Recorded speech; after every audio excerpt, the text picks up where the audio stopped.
Hey friends, I'm Jake. I'm Ryan. And welcome to Rain City Wargaming. We just got back from LVO in Vegas, where we did the narrative event. It was a 2v2 player style narrative in the main hall. We played 2 games a day for 2 days, and then the last day there was a giant 4v4 4,000 point battle, or a 2v2 4,000 point battle. And this, speaking of, is our 2,000 points. So I brought Ignis Nox, the Warhound Titan, who's technically 1,100 points, but Darren, the organizer, let us break the rules a little bit.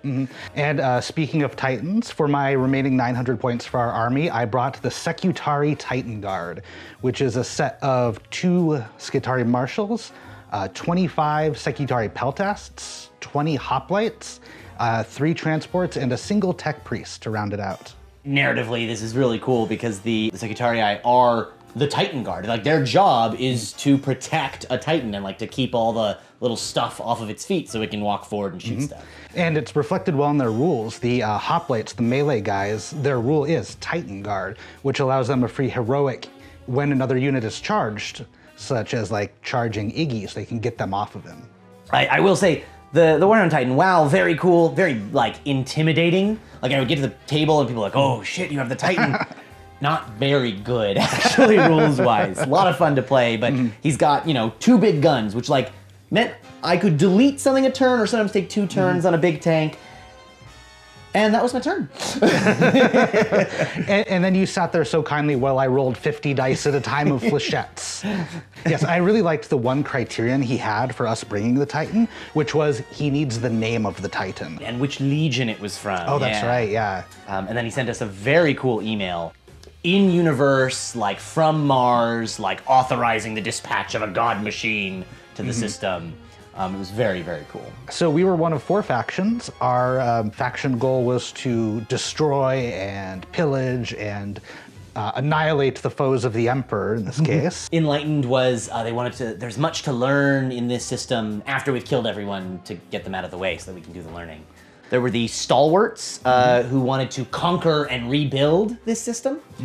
And there were also the Raiders who, similar to the Desolationists, wanted to run in, but in their case, make off with whatever, clandestine operatives they had. Sneak in and steal everything while everyone's fighting. And we were fighting over a variety of planets, each of which had their own benefits should you conquer them. There were these boards, one for each of the planets. That were Saints, Mercy, Eridir, Zaxus, and Petrichor. Petrichor 4. Yeah. And so you would find the section on that planet that you wanted to battle on, which determined which mission you did, and you put your little Velcro up there. So that's how the matchups worked and how you got the different missions. Kudos to Darren writing all the background for the various planets. They made for great reading prior to the event. When we controlled a given planet, we got a special ability for our army, even if we were later fighting on a different planet. I believe one of the planets we conquered early allowed us to take a unit and move them off the board into strategic reserves and then bring them back. Another one said if you have something coming in from strategic reserves, unless it's Titanic, unfortunately, it could deep strike instead. We all want to see a deep striking Titan. Oh yeah, I want a deep striking Titan for sure. We had bonus CP, one that both players on one side would get the bonus CP, and then in exchange, they had to give 1 bonus CP to one of the opposing players, so net 1 CP for their side. And then the last one was basically the grenade strat. You got a character could, within a certain range, roll some dice and on 4-up steal some mortal wounds. So in our first game, we were up against Chris and Steve, who are locals to the Seattle area. They're from Mox Bellevue, and they brought a combination of Imperial Guard tanks and Penitent Sisters of Battle armies. So we had lots of Repentia, lots of Arcoflagellants in that list. And then a couple Penitent engines, mortifiers, like very thematic, like this would be your front line of all of the people who have done something wrong and need to be punished. Yeah, and in seeing their list, I was really happy because I felt like it was a mirror image of ours. They had a few big things. There was a Baneblade in there, a Rogel Dorn, and a tank commander. I think 3 tanks. Yeah, 3 tanks and an Tech Priest. engine seer, and that was it. Mirroring our Titan, and then tons of infantry against tons of infantry. I was scared when we walked up there because I was thinking, well, as long as we don't have to play against, a Baneblade, a Shadow Sword, one of the big Imperial Guard tanks, I think you'll be okay. And first game, there it is, we're playing against the Baneblade. But it actually worked out well. We were sort of dodging around that sort of middle piece of obscuring terrain. And actually his first turn, he hid from Iggy and shot at some of the other targets. You know, I was just one shot ahead of him after that because I was able to step forward, get the shots on the Bane Blade and blow it up before it blew me up. Into the Bane Blade. And he exploded. I think the interesting thing that we were able to pull it out and win that one was the mission. The premise of the mission is that your characters have an amount of like data points spread out between them, or in Iggy's case, in him. Evenly spread across your units. So Iggy had all 5 data points. And we got points based on transferring the data away and then having those units live at the end of the game. Yeah, so you'd have a character with the data points at the end. Each data point was worth 10 victory points. In turns like 4 and 5, we had this YOLO run from the tech priest across the board to get just in range of Iggy to do the action and receive the points. And so the tech priest lived, and that was a big 50-point swing right at the end of the game. One thing I didn't realize going into that game is that the Titan is not a character. Right. So when we say we had to have a character with the data points, we had no choice but to get them out, like regardless of if we thought he would live or not. And he did. Yeah, so I thought my games, he was gonna die most games, turn 2, turn 3. I figured he would have at least one game where he died turn 1. He never died turn 1. However, in this first game, he survived. He was down to 2 wounds, as was the last tank, the Rogaldorn. We were shooting at each other that last turn, and we both just survived. Yeah, that game we did end up winning. The board was almost empty by the end. Right, yeah. I think I had a few characters and maybe a half a dozen infantry. Yeah, it was a very cool game. Yeah. Excellent opponents. Game 2 that day, so we faced off against a Tyranid-themed list. We had a Gene Stealer cult list and a Tyranid list. That was Zach and Alex. They were saying Alex was a relatively new player, and so Zach set him up with a small number of models to work with. Again, right, we have like a whole bunch of infantry and then a small number of models. So Alex with his Tyranids, I think he had 2 Norns, a Hive Tyrant, the Trigon, and I think that was it. And then just a whole bunch of Gene Stealer boys. Oh yeah. That started off mostly off the table too. They came in and kind of like advanced around us as the game progressed. There was a little sourness at the beginning here to the mission design, because the way it worked is you had these idols, and the only way to do primary scoring was for your main major idol, and you had to keep enemies away from 9 inches of it and get points. However, there was an action to remove the idols, and the Gene Stealer cult can do a 3-inch deep strike. The action finishes end of turn, not end of round.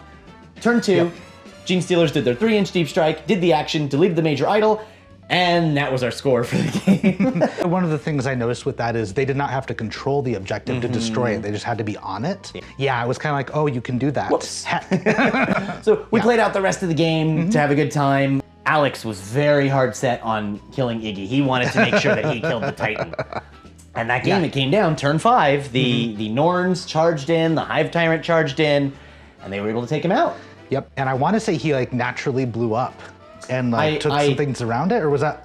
The camera just happened to move away as my hand got kind of near the die, and it... Does Iggy explode?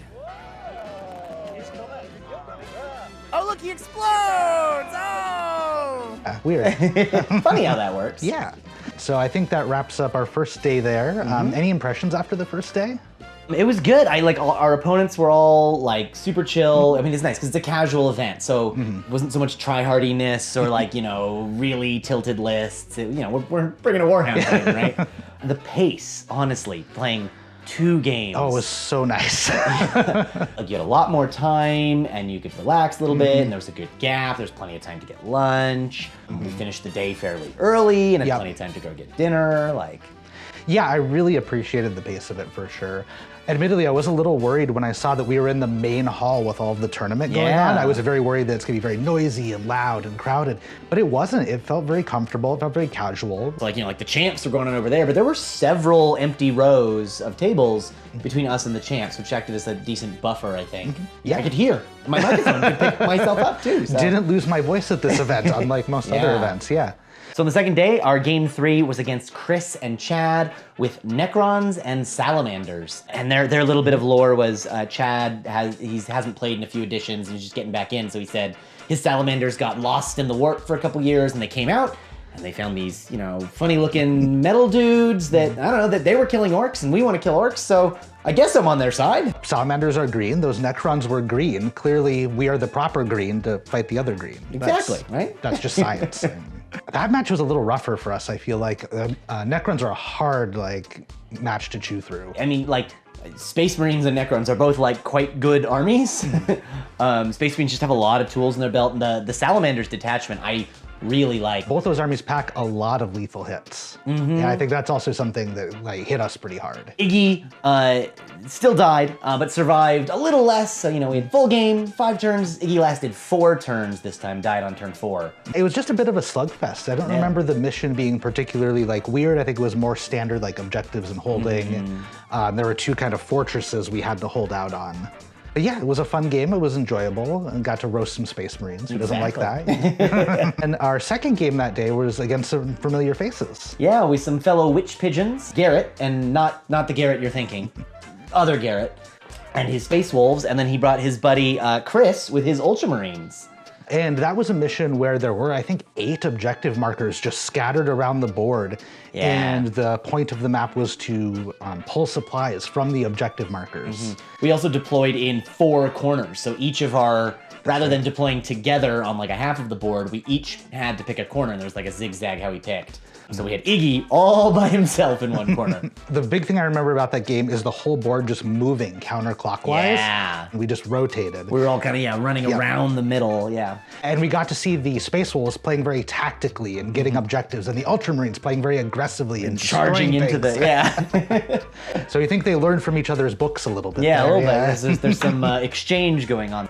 Iggy was taking a lot of damage from, there was a Repulsor Executioner, taking a lot of damage, and then a Predator Annihilator. Yeah, with the las cannon. He's doing a lot of damage, but the thing that on turn 3, so we had full game, 5, 4, 3, might be seeing a pattern. The thing that finally did him in was one lone Space Wolf with a plasma gun. Yeah, after all of the Ultramarines had unloaded all of their firepower and left him on 1 or 2 wounds, the Space Wolf, like Sergeant with a plasma gun, says, this is my hour. Blew him up, and I rolled the 6. So Iggy exploded, and guess what was all around Iggy's feet? Oh yeah. Most of my army. 2d6 mortal wounds on the tank. That kills my tank. And he does a lot of mortals when he goes down. He has Deadly Demise 2d6. So yeah, that basically picked up everything. We're like, all right, good game. You pulled Iggy and won. Yep. So that was the end of day 2. We lost both of our games that day, unfortunately. But they were both great games. Yeah, absolutely. For day 3, game 5 is the big 4,000 point game. So your options were to do still 2v2, but at 2,000 points each, or what we did, 4v4 at 1,000 points each. And we took 2 battle mats and just laid them side by side. So we had a very long, narrow board and just had 2 armies deploy on one side, 2 on the other, and then 4 were in the center defending a large Necron pyramid. So they had a whole bunch of objective markers in the middle that they had to hold, and our objective was to get in there and to burn those objective markers. So it was like a siege of the castle. Really fun. We had a whole bunch of folks in there. So Chris and Chad from our game 3, we played them again. We also had Travis and Alex and Jason and James. I think they were Raven Guard and Alpha Legion specifically for our 2. Yeah, so our allies were the Grey Knights, and then it was some mixed Space Marines. So the idea was it was remnants of a couple different chapters. So there were some Salamanders in there. There was some Raven Guard in there. I think there were some White Scars also. I think so, yeah. Yep, and then we were up against a pair of Necron players, Alpha Legion and the Salamanders we had faced previously. And again, Necrons hit hard. The Doomsday arc is the thing that finally took Iggy out. Oh, that was, Turn 2, so, seeing a pattern here, the prophecy. Well, going into the game, we had seen the pattern. We knew full game, 5 turns, 4 turns, 3 turns. We know Iggy is, it's been foreseen, Iggy's gonna die turn 2. Yes. And there it was, turn 2, a whole bunch of deep strikes to behind to like pick a bunch of wounds off of Iggy, and then Yeah, you're right. There was the Doomsday Arc that finished it off. Between that, Nightbringer, a Chaos Vindicator, Locust Heavy Destroyers. Lots of anti-tank going into the big boy. And he exploded again. On all of Ryan's Advent. I was really trying to make it into the enemy lines. I was just gonna charge them so that when I did explode, I would explode all over them with my 2d6, but didn't quite get far enough. Yeah, unfortunately. But that was our game. I think our side was mostly wiped fairly early in that game. We had a lot of trouble getting to the point because there's just a ton of firepower in the middle. Now, the Grey Knights, Jason's Grey Knights, because of their teleporting shenanigans, survived a little longer, but there wasn't a ton they could do. He was just basically spending all of his CP to do like the, okay, I teleport in 3 inches away, I do the action, and at the end of the turn, I pick them back up. We lost that one as well, but I mean, big 4v4 battle was super, super cool to get everyone's minis all on the table. And just like chaos everywhere. hold on, I have some saves for you to roll. Okay, we're rolling over here. Give me a minute, Yeah, and the prize for winning the final game was a wish that the winners got to choose and then got written up by the organizer in like story format. Darren does a fantastic job with the LVO narrative, so assuming he's running it again next year, I highly recommend attending. Just the missions, the flavor, the different planets, the custom rules, all lending, like, nothing felt crazy unbalanced, and it was a lot of fun, added a lot of flavor. Yeah, and I really appreciate that he would walk around the tables asking for feedback on things like the mission design, the terrain. Like, he seemed very interested in improving it for next year, which gives me a lot of hope ongoing. Do you have any final thoughts about the narrative? Or? I mean, overall, I had a great time. I was really glad I brought Iggy. People were really excited and intimidated when he showed up, right? Like, they were like, oh shit, this big, scary Titan. I got a lot of compliments on his paint job, which just made me feel really happy because he put a lot of work into a big model. And then once we got into the games, folks realized that like, oh, he's big and he's scary, but like not that scary. And then like, everything was chill after that. I do think next year, as fun as it was to bring one model, I will bring a full proper army because there was a lot of games where just like, okay, yeah, he's dead and that's it. Like I can't do anything else for the rest of the game. Or just, he shoots his one target and I'll sit for the rest. So yeah. It seemed like you do lose a lot of flexibility when missions are designed around having flexibility. Exactly. And I think you do see the effect of like random bad effects impact it much more significantly. Like being battle shocked, for example, your whole army becomes battle shocked at that point. Ryan, what about you? How did you feel about your AdMech? So I love Sekutari. I love throwing around giant piles of dice. Kind of in the same vein as you, unfortunately, we saw like kind of matchup swingy things because I don't have anything in this army above strength 5. And most of it is strength 4. So fighting against infantry waves, fantastic. That's like what Sekutari are designed to do. But when there are kind of these mid-range monsters, it becomes a lot harder. And those are the sort of monsters it's hard to dedicate like Titan firepower to effectively clear. Right. So it did show kind of like a weak spot, I guess, in our army design. Yeah. But like overall, love the armies. The time was great. The pacing was fantastic. In speaking with a lot of folks who were there, it seemed like everyone felt like this is a nice refresher from like what more competitive or like standard 40K is. And I think that's really good for the game. It's healthy to have like a variety of styles. And then lastly, I liked that it wasn't Crusade. I think Crusade lends itself well to like you're doing a long campaign and that sort of thing, but for an event, 5-6 games, just doing the regular rules and like some fun extra narrative stuff that's different than Crusade. Yeah, it becomes very different to do all of your Crusade bookkeeping and play your games and then try to enjoy being out in a new city. Like that's a tall order. Yeah. And so that was our time at LVO. Thanks for tuning in. Please do like and subscribe. It helps out the channel a lot. And we'll see y'all next time. All right. Bye-bye now. Bye.